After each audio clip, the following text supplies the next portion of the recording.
Hey, g'day, it's Prezzo. Thanks for joining me in the workshop today. Now, this is a short little video on surface treatment for steel parts. Now, I made this little vise stop just yesterday. This goes on the Kurt style vise in my Bridgeport milling machine, and it's got an adjustable steel rod there which you can lock down with that brass screw, and you can position this arm relative to the fixed jaw of the vise. But I'll set this up later and show you how it works. The thing is though, this is all made from mild steel apart from the brass screw there, and in my workshop this would be rusty within a month, and I hate that. It just becomes a chore. It means you got to clean it and oil it and maintain it. I would rather this have some sort of a coating on it to prevent that rust from occurring. Now in my workshop I've got a number of different surface treatment options that I can use. Now one of them is Parker phosphate. And I've done a video on that before, and there's a link up above there now if you want to go back and look at that process in detail. But Parker phosphate gives me a good black durable coating on steel, and the thing is that it requires a lot of time to set it up. You've actually got to heat up several solutions, and it's a hot chemical process, so it's not the sort of thing you can just sort of dip it in and go. The other option that I can use is a zinc plating solution, and I have a number of options for colouring that zinc plating when it's done, and that's what I want to do on this little project here. I'm going to do a zinc plate and then a black chromate dip.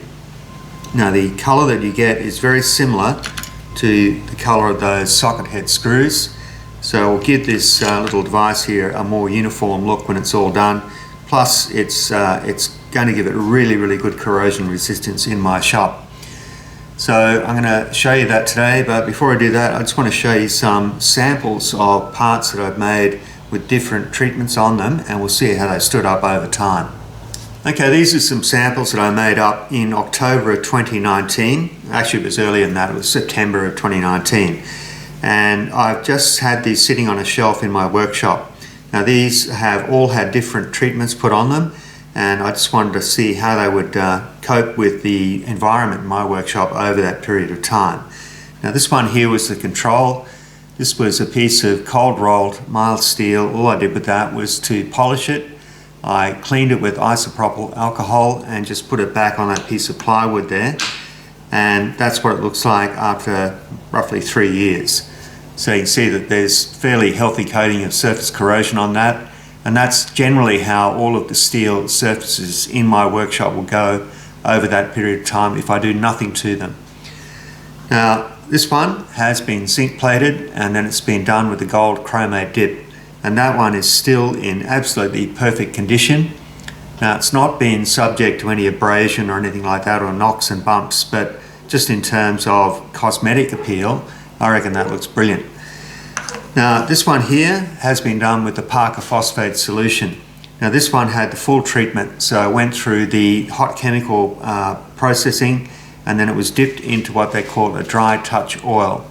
Now it's basically a water soluble oil, and it penetrates the slightly porous coating that is created on that steel during the Parkerizing process.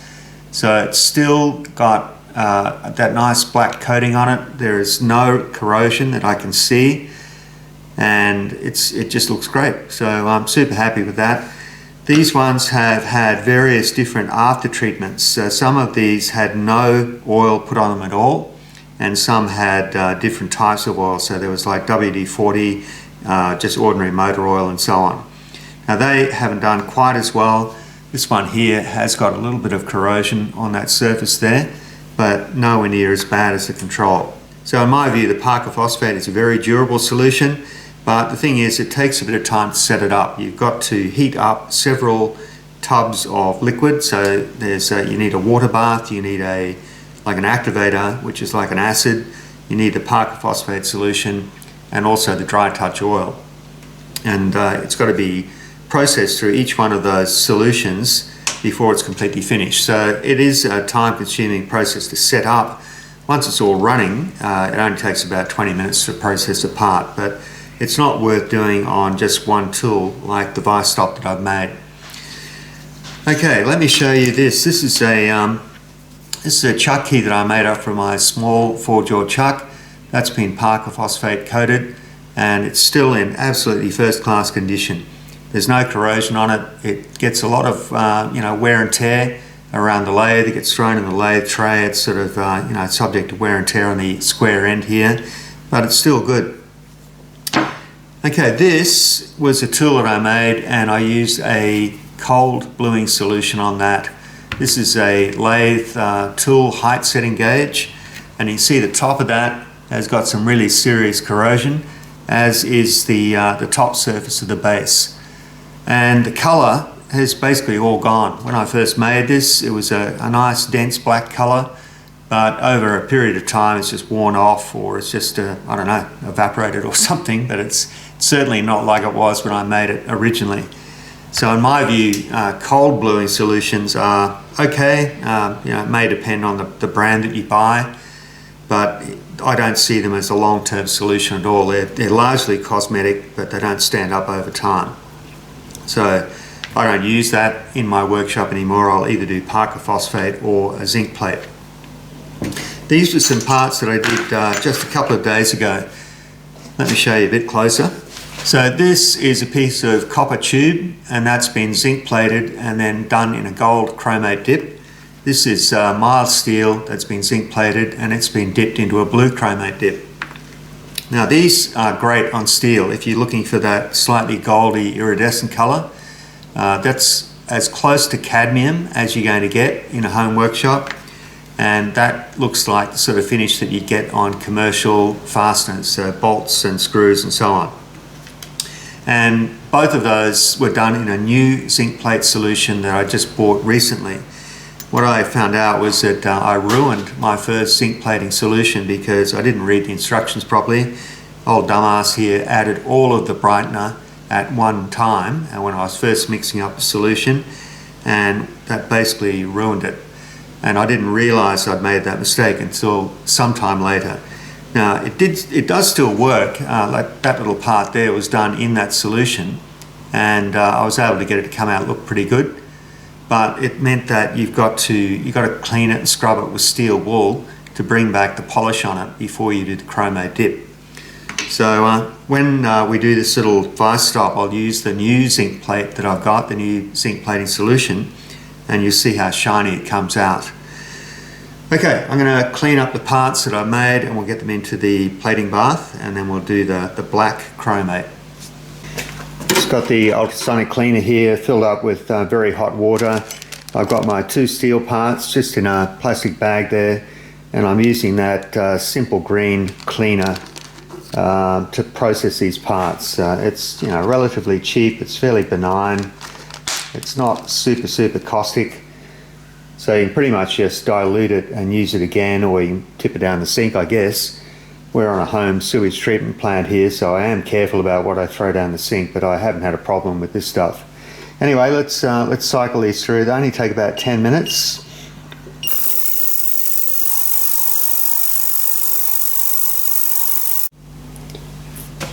Okay, they're finished now. I'm just going to give these a rinse, and then we'll wire them up and hang them in the zinc plating bath. Okay, this is the setup that I use for the zinc plating, and it's very similar to the nickel cobalt solution that I showed you in a previous video. So same 5 litre tank, 4 litres of the electrolyte in there, and that's a brand new electrolyte. Copper bus bar connected to the negative of my DC power supply. I've got a heater running in the back there, and that's bringing that temperature up to about 25 to 30 degrees C. Apparently zinc plate doesn't like to be too cold, and it's still winter here, so I'm just warming it up. Alright, so I'm going to get my parts hung in there. We'll do the anodes, and then we'll fire it all up. So these are the zinc anodes. They're just two fairly heavy discs of pure zinc. They're hanging on stainless steel wire, and I'm going to put one in either side of the tank, and we'll connect those together with a wire.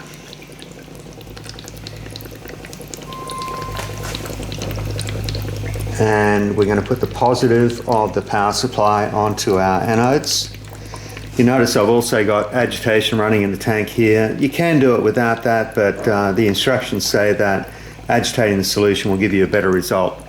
Alright, pretty sure that's warmed up now, and I've got my parts wired onto just a piece of copper wire, and we're just going to hang these on the copper bus bar. The power supply is already turned on.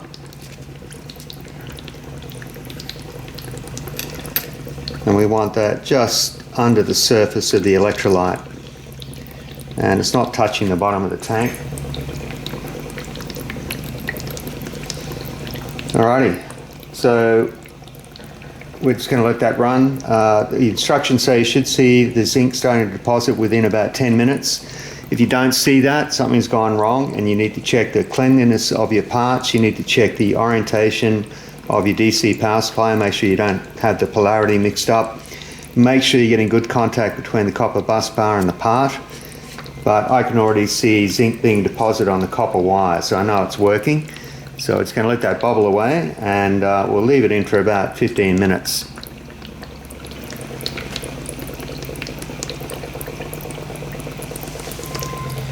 On my power supply here, I've got the voltage set to 3 volts DC, but the parts are only taking 1.53 volts. And I've set the amperage to 2.5 amps, and it's current limited at that range. And that's what that red indicator light means. Now I could go higher, I'm not sure if that's necessary. It seems to plate okay at around about 2 to 3 amps, and that's for parts of the size that I can fit in my plating bath. You can sort of see the zinc being deposited on that copper wire there. If you don't see that, you need to check your parts, find out what's going wrong. Those parts have been in the zinc plating solution now for about 20 minutes. I can see that they're done. When the parts come out of that zinc plate bath, they need to be rinsed in clean water or distilled water, and you then need to go straight into this container here. Now this has got a dry acid in it called Metex IT activator, and what that does is it prepares the surface for the black zinc chromate or passivate. So the workflow is straight out of the zinc bath, rinse into the Metex IT activator and out again, rinse into the black zinc chromate, take it out and then hang it and let it dry. It needs to sit for about 48 hours without you touching it, otherwise the coating can be compromised and it won't last as long. It'll look okay, but it won't be quite as durable. Okay, I'm going to work fairly quickly, so I'm just going to run you through the workflow, but I won't show you the rinsing part. I've got to go next door to do that. Okay, so this is the small one.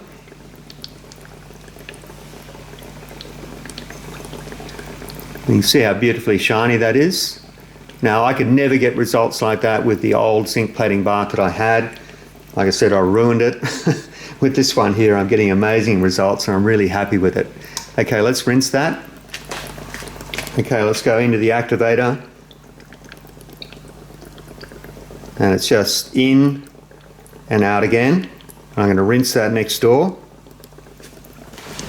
Now with the passivate, you don't recycle this, you just use it and then you've got to get rid of it, so I don't want to use a lot.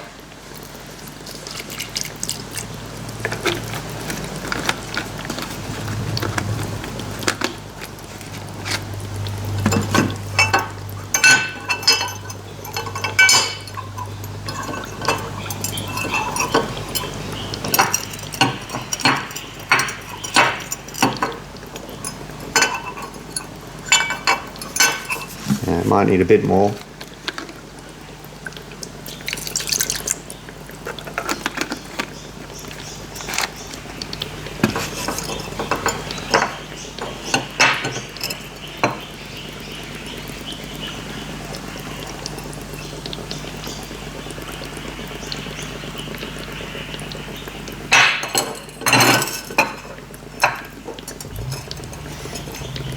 So it's starting to darken up quite nicely.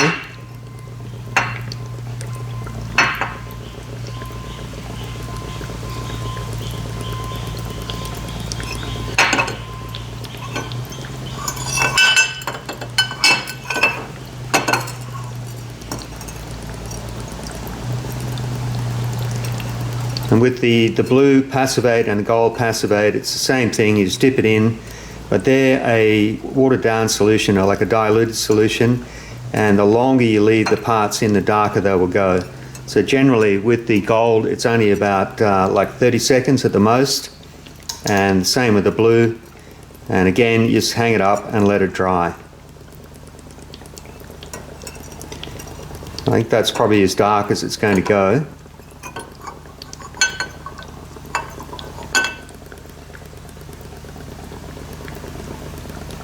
So you can see it's a good, rich, dark black. That looks sensational. So I'm going to let that dry now, and we'll bring you back in a day or two and we'll have a look at it when it's finished, and then we can assemble this and see how it looks on the machine.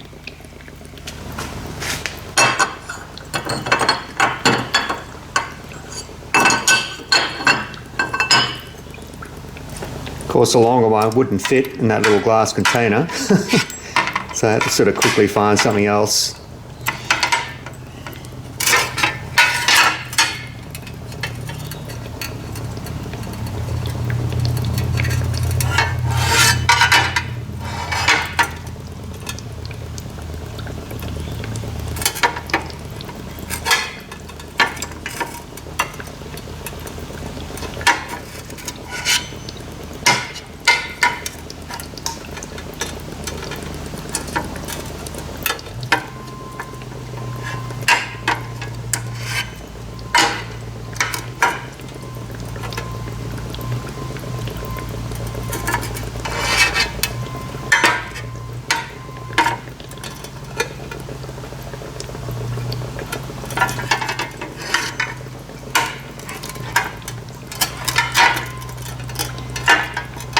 Alright, that's pretty much done now. It's going to hang that up, but as you can see, the colour is really uniform. You get this really nice dense black, and the zinc is super durable in my workshop anyway. So hang this one up and I'll see you in a couple of days' time. Well, as usual, I couldn't be bothered waiting, so I just baked these two steel parts in the oven at 100 degrees C for about an hour, and that hardens up the passivate coating so you can handle it and assemble it without damaging it. And I think you'll agree that's come out super black, and if you get it in the right light you can sort of see a sort of a rainbow effect on the surface. And of course the quality of the finish is only as good as the metal prep that you do beforehand.